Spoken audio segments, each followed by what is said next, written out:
So currently, as of now, we think that the patient population that will benefit most are those individuals with myelofibrosis who have been receiving a clinically approved JAK inhibitor for some time, but are now showing increasing signs of loss of response. So maybe their spleens are getting bigger, maybe their symptoms are worsening, maybe their white counts are going up. And so the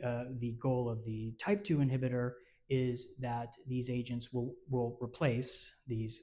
current inhibitors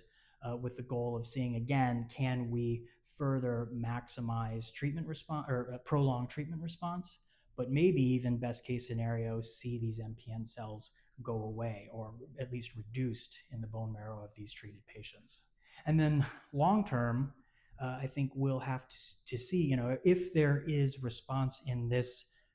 relapsed refractory setting, whether or not there might be a role for these type 2 inhibitors for patients who are newly diagnosed in an upfront setting.